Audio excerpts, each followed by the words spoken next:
The Strait Hormuz. আমেরিকার রক্তচক্ষু উপেক্ষা করে বীর দর্পে হরমুজ প্রণালী পার হলো পুতিনের সুপারিয়ট।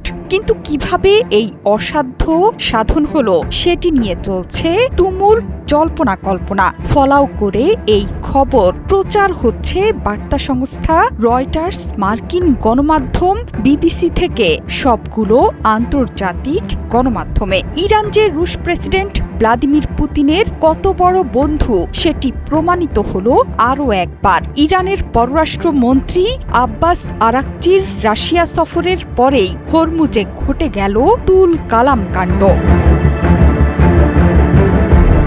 যুক্তরাষ্ট্র ইইউর নিষেধাজ্ঞায় থাকা রুশ ধনকুবের অ্যালেক্সি মোরদাশভের সঙ্গে সংশ্লিষ্ট এই সুপার ইয়ট বা প্রমোদতরী গত শনিবার সব বাধা উপেক্ষা করে পেরিয়ে গেছে হরমুজ প্রণালী। মার্কিন যুক্তরাষ্ট্র এবং ইরান সংঘাতের কেন্দ্রবিন্দুতে থাকা অবরুদ্ধ এই নৌপথ দিয়ে যাতায়াত করা হাতে গোনা কয়েকটি জাহাজের মধ্যে এটি অন্যতম।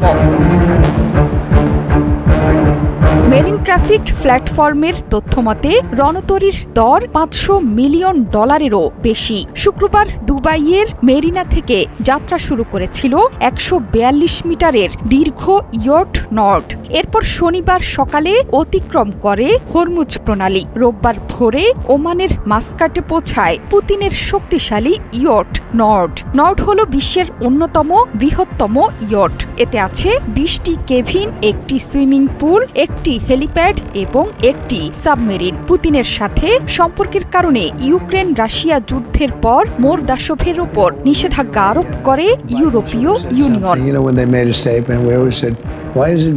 রয়টার্স জানিয়েছে, বহুতল বিশিষ্ট প্রমোদতরীটি কিভাবে হরমুজ প্রণালী ব্যবহারের অনুমতি পেল সেটি এখনো স্পষ্ট নয়। ফেব্রুয়ারি মাস থেকে এই নৌপথ দিয়ে কঠোরভাবে যান চলাচল সীমিত করেছে তেহরান। গুরুত্বপূর্ণ এই পথ দিয়েই পরিবহন হতো বিশ্বের মোট তেল সরবরাহের প্রায় 1/5। কিন্তু যুদ্ধ শুরুর পর থেকে হরমুজের কঠোর নিয়ন্ত্রণ নিয়েছে তেহরান। পাল্টা ব্যবস্থা হিসেবে ইরানের বন্দরগুলোর ওপর অবরোধ আরোপ করেছে মার্কিন যুক্তরাষ্ট্র।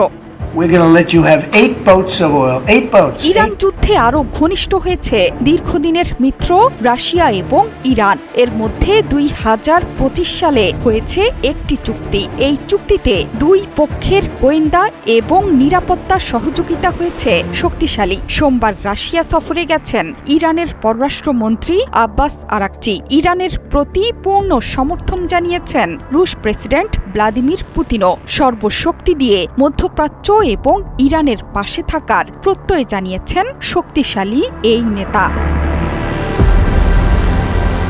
জোহরা চৌধুরী সেতু, ৭১।